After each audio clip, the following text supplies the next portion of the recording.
Mesdames et messieurs, les Émirats arabes unis lancent une grosse provocation contre l'Irak. Ils viennent d'appeler les hautes autorités irakiennes à faire les mains et pieds, à empêcher tout lancement d'attaques venant de leur sol. Bon, mesdames et messieurs, je me pose la question s'ils font semblant ou pas. Parce que les Émirats arabes unis connaissent tout ce qui se passe dans cette histoire de drones lancés sur leur site nucléaire. Vous comprenez? Mais en réalité, quel est ici le véritable problème? Je vais décortiquer et analyser pour que vous puissiez mieux comprendre. On sait tous qu'il y a des bases militaires. Il y a des bases militaires secrètes israéliennes sur le territoire irakien. Ça, c'est primo.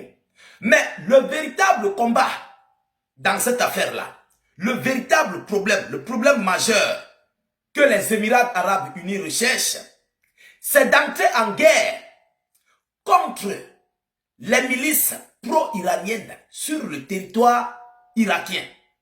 Est-ce que vous comprenez? Parce que ces gars-là, ils ont fait du sale boulot sur l'ambassade américaine en Irak. Ils ont frappé sur les multiples intérêts américains sur le territoire irakien. Ils ont mis mal à l'aise les États-Unis d'Amérique lors de la guerre de 40 jours. Alors, maintenant ici, qu'est-ce qu'il faut faire?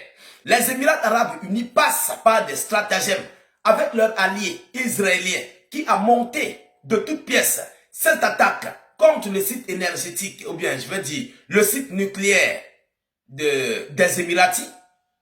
Alors, les Émirats arabes unis veulent pousser les hautes autorités irakiennes à lancer une opération militaire contre les groupes, les milices pro-iraniennes sur leur sol. En réalité, faire retourner le gouvernement iranien, je voulais dire, le gouvernement irakien contre leurs propres citoyens. Parce que ce sont des Kurdistes irakiens. Vous comprenez? Ce sont des Kurdes irakiens. Mais pro-iraniens qui n'aiment pas du tout voir ni sentir les États-Unis d'Amérique. Écoutez ce que le ministre, je crois que c'est le ministre des Affaires étrangères émirati déclare dans cette allocution. Mesdames et messieurs, lorsque je finis de vous expliquer ça, c'est où vous devez comprendre le jeu qui se joue dans cette affaire de drones sur les sites nucléaires des Émiratis. Vous comprenez? Ce sont là des bases avancées ou des bases arrière israélo-américaines qui sont sur le territoire, qui se trouvent sur le territoire plus précisément irakien, qui lancent ces multiples opérations dans toute la sous-région pour faire ambroiser la situation, accuser les milices pro-irakiennes, je voulais dire, les milices pro-iraniennes sur le territoire irakien pour être totalement anéantis. Est-ce que vous avez compris le jeu qui se cache derrière là? Voilà le véritable jeu qui se cache dans cette affaire-là. Vous comprenez? Écoutez ce qu'ils disent. Les Émirats appellent l'Irak à empêcher immédiatement les attaques lancées. Les attaques lancées depuis son territoire. Entre-temps, les hautes autorités irakiennes avaient dit aux Émiratis que nous, on n'a pas observé de mouvement dans notre ciel. L'attaque n'est pas sortie de notre territoire. Mais les Émirats arabes unis continuent d'indexer l'Irak par rapport à ça.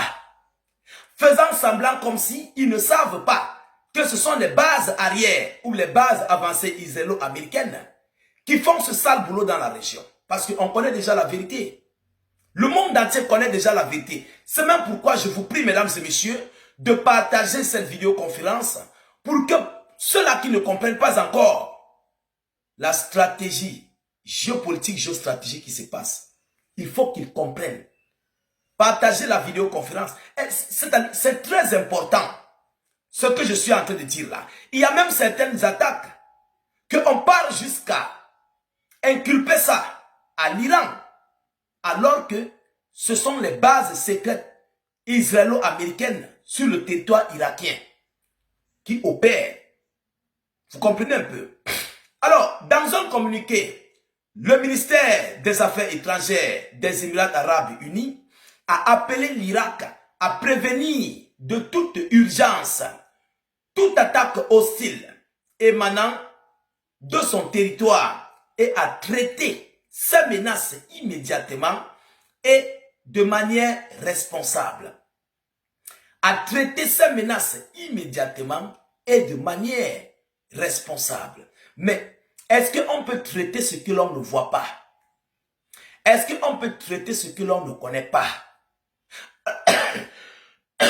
Alors, ce qui veut dire, les Émirats arabes unis connaissent ce qu'il faut traiter. Ils connaissent ce qu'il faut éradiquer sur le territoire irakien, qui est ici les groupes, les milices pro-iraniennes. Vous comprenez un peu? Est-ce que vous comprenez? Parce que ces milices pro-iraniennes qui vont se créer sur le territoire irakien seront encore plus rapprochées, pas très rapprochées, seront encore plus rapprochées d'Israël. Vous comprenez? Il ne faut pas à ce que l'Irak puisse avoir une milice pro. Vous comprenez? Une milice révolutionnaire. Parce que ça va créer un impact majeur à l'État hébreu lors de son passage de l'agrandissement du Grand Israël. Parce que le but d'Israël, c'est quoi? C'est d'atteindre les frontières Iran-Irak dans son élargissement. C'est d'atteindre les frontières Iran-Irak, même sinon on ne serait plus vivant, même lors du vivant de nos enfants, de nos petits-fils. C'est le but d'Israël, d'atteindre les frontières Iran-Irak. Alors, sachant bien que les milices pro-irakiennes, je voulais dire pro-iraniennes, sur le territoire irakien, sont une pierre dans la botte de Benjamin Netanyahou, plus précisément pour cibler, pour délocaliser, pour frapper les multiples bases militaires israélo-américaines dans la région.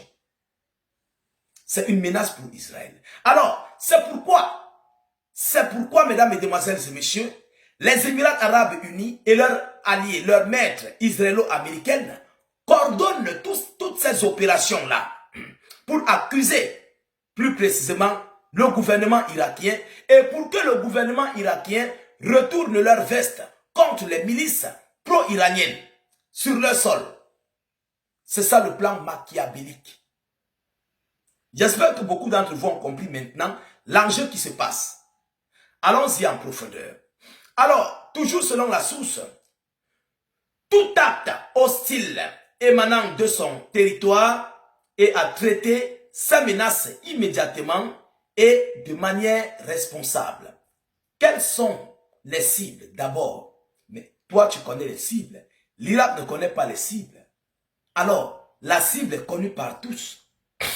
La vraie cible, c'est Israël. Mais ici, les Émiratis veulent pointer du doigt les milices pro-iraniennes pour dire que c'est l'Iran qui se trouve sur le territoire irakien qui fait ce boulot-là.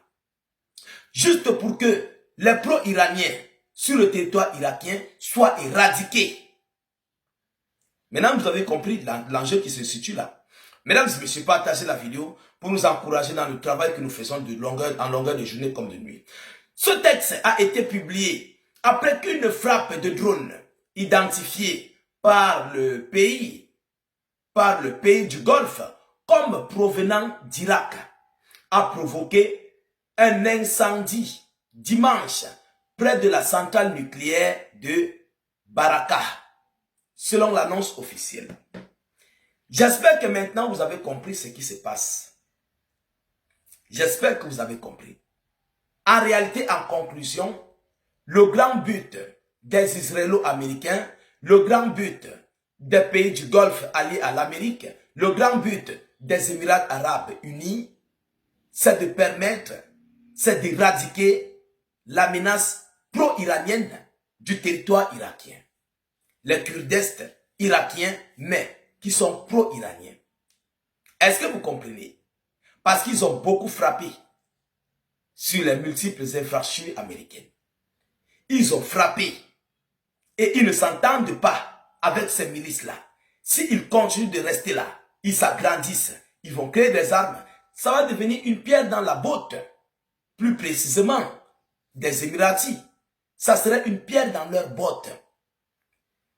Vous comprenez un peu? Cela veut dire quoi en d'autres termes? Les Iraniens, désormais à la frontière des Émiratis, ça ne marche pas, ça ne donne pas. C'est pourquoi ça panique de partout. Mesdames, Mesdemoiselles et Messieurs, voilà ici l'annonce que j'avais à vous relayer dans cette vidéoconférence. Partagez-la au maximum, mettez-la partout à travers le monde. Sécurisez la vidéo avec un maximum de j'aime. N'hésitez pas à vous abonner pour ne plus rater la page et surtout, ne plus perdre nos vidéoconférences. Je vous reviens tout à l'heure pour une prochaine série d'informations. Soyez encore salués une fois de plus. Ciao, ciao.